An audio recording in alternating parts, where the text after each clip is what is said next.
అడ్డంకి తొలగిపోతోంది. ప్రభుత్వం ఏర్పడి ఏడాది కావస్తోంది. కేబినెట్ విస్తరణకు ముహూర్తం ముంచుకొస్తోంది. ఎన్నో రోజుల నుంచి ఊరిస్తున్న మంత్రివర్గ విస్తరణ త్వరలో ఉంటుందంటున్న టాక్ వినిపిస్తోంది. వచ్చే నెల ఫస్ట్ వీక్లోనే ఆ 6 బర్తులను భర్తీ చేయబోతున్నారట. దీంతో ఆశావాహులు మళ్లీ పైరవీలు స్టార్ట్ చేశారట. అయితే ఎవరెవరికి అమాత్య యోగం కల్పించాలనే దానిపై అధిష్టానం, కాంగ్రెస్ పెద్దలు ఇప్పటికే ఓ క్లారిటీకి వచ్చినట్టు తెలుస్తోంది. ఇంతకీ మంత్రివర్గ విస్తరణ ఖాయమేనా? ఛాన్స్ దక్కేదెవరికి?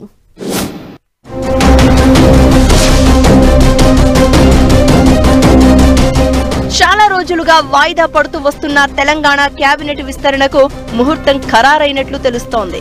మహారాష్ట్ర, జార్ఖండ్ ఎన్నికలు అయిపోవడంతో మంత్రివర్గ విస్తరణ, కార్పొరేషన్ పదవుల భర్తీ, పార్టీ పదవుల పంపకం ఇలా అన్నింటినీ పూర్తి చేయాలని కాంగ్రెస్ హైకమాండ్ భావిస్తున్నట్లు తెలుస్తోంది. తెలంగాణలో ప్రభుత్వం ఏర్పాటై డిసెంబర్ 9 నాటికి ఏడాదవుతుంది. అంతలోపే మంత్రివర్గ విస్తరణ చేయాలని భావిస్తోందట అధిష్టానం. ఇన్నాళ్లు జిల్లాలు, సామాజిక సమీకరణాలు కుదరకపోవడంతో వాయిదా పడినట్లు హస్తం నేతలు చెబుతున్నారు. అమాత్య పదవి ఇవ్వలేని పరిస్థితి ఉంటే ఆశావహులకు సర్ది చెప్పి భవిష్యత్తులో మంచి అవకాశం ఇస్తామని భరోసా ఇచ్చినట్లు సమాచారం. మంత్రివర్గ విస్తరణ విషయంలో రాష్ట్ర నేతలకే పూర్తి స్వేచ్ఛ ఇవ్వాలని హైకమాండ్ పెద్దలు భావిస్తున్నట్లు తెలుస్తోంది. మంత్రివర్గంలో 6 బెర్తులు ఖాళీ ఉన్నాయి. అందులో 4 మాత్రమే ఫిల్ చేయాలి అనుకుంటున్నారట. అన్ని భర్తీ చేస్తే ఆశావహుల్లో అసంతృప్తి వ్యక్తమయ్యే అవకాశం ఉందని భావిస్తున్నారు కాంగ్రెస్ పెద్దలు. చాలా మంది పదవులపై ఆశలు పెట్టుకున్న నేపథ్యంలో 2 ఖాళీగా ఉంచి 4 మంత్రి పదవులను మాత్రమే భర్తీ చేస్తారని ప్రచారం జరుగుతోంది.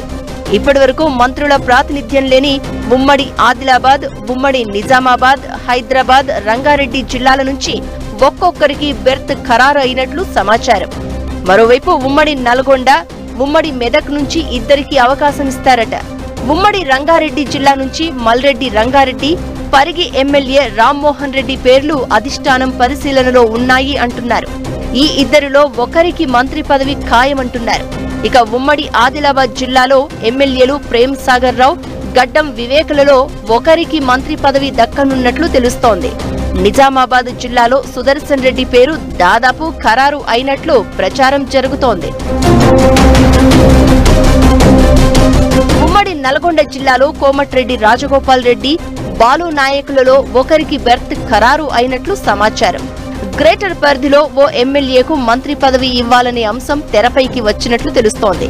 కాంగ్రెస్ పార్టీ నుంచి ఉప ఎన్నికల్లో కంటోన్మెంట్ ఎమ్మెల్యేగా గెలిచిన శ్రీ గణేష్ ను మంత్రివర్గంలోకి తీసుకుంటే బాగుంటుంది అని అధిష్టానం ఆలోచిస్తున్నట్లు టాక్. ఇక ఉమ్మడి మెదక్ జిల్లా నుంచి ఒకరికి ఎమ్మెల్సీ ఇవ్వాలని పార్టీ భావిస్తోందట. మెదక్ పార్లమెంటు నుంచి పోటీ చేసి ఓడిపోయిన నీలం మధుకు ఎమ్మెల్సీగా అవకాశం ఇవ్వాలని party incharge Deepa Das Munshi high command కు రెఫర్ చేసినట్లు తెలుస్తోంది. ఇక సీఎం ఆశీస్సులు కూడా నీలం మధుకు ఉన్నట్లు చెబుతున్నారు.